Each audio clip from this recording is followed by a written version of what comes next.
मधुर वाणी। एक बार एक राजा थे, वो वन विहार के लिए जंगल में गए। तो जंगल में पहुंचे तो बहुत दूर उनको जंगल में प्यास लगी। तो चारों तरफ देखने लगे, उनको चारों तरफ जल नहीं दिखाई दे रहा। फिर चलते चलते उनको एक झोपड़ी दिखाई दी। वहां पे एक बाबा जी थे, उनकी एक झोपड़ी थी। तो झोपड़ी के सामने एक घड़ा रखा था और उसमें शीतल जल भरा हुआ था। तो राजा ने अपने एक सिपाही को आदेश दिया कि आप जाइए जरा एक लोटा शीतल जल लेके आइए। तो उनका एक सिपाही वहां पे गया और उन बाबा से बोले, वो बाबा अंधे थे। तो सिपाही ने बोला, अरे अंधे, एक लोटा जल दे दे। तो बाबा थोड़ा अकड़ गए, उनको उनकी भाषा जो है बुरी लगी। तो उन्होंने बोला, तुम्हारे जैसे सिपाही हम रोज देखते हैं, ठीक है, आपको हम जल नहीं देंगे, चाहिए। तो सिपाही की निराश होके राजा जी के पास आ गया। फिर क्या हुआ कि राजा ने अपने सेनापति को भेजा कि जाइए आप एक लोटा जल लेके आइए।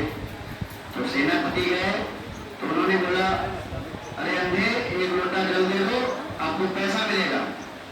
तो अंधे बाबा थे, उन्होंने बोला, अभी जो एक सिपाही आया था उनके तुम सरदार लगते हो, लेकिन चिकनी टुकड़ी बातें करके हमें दबाव में लाना चाहते हो, जाइए आपको जल नहीं मिलेगा। फिर जो है सेनापति भी निराश होकर राजा जी के पास आ गया। तो राजा जी स्वयं गए और बाबा जी से मिले और जब बाबा जी को पहले प्रणाम किया, फिर बोले कि बहुत तेज हमें प्यास लगी है, एक लोटा जल मिलेगा क्या? मिल जाए तो आपकी महान कृपा होगी। तो जो बाबा थे वो उनको थोड़ा अच्छा लगा, उनकी बारी अच्छी लगी। तो बाबा ने बोला कि आप पहले बैठिए, आपका राजा जैसा स्वागत है और आपको शीतल जल के साथ साथ और भी जो भी आप आदेश करेंगे उसका हम आपकी सेवा करेंगे। तो उनको एक लोटा शीतल जल दिया। तो बाबा ने, राजा साहब ने जो है जल पिया।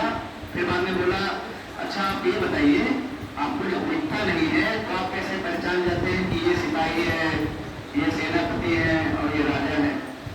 तो जो अंधे व्यक्ति थे उन्होंने बोला कि मनुष्य की वाणी से ही व्यक्ति का स्तर पता चल जाता है। तो इसलिए हमने आपको, आपकी वाणी बहुत अच्छी थी तो हमें लगा कि आपकी राजा जैसी वाणी है, आप राजा ही हैं। तो इस कहानी से हमें ये शिक्षा मिलती है कि हमें हमेशा मधुर वचन बोलना चाहिए। धन्यवाद।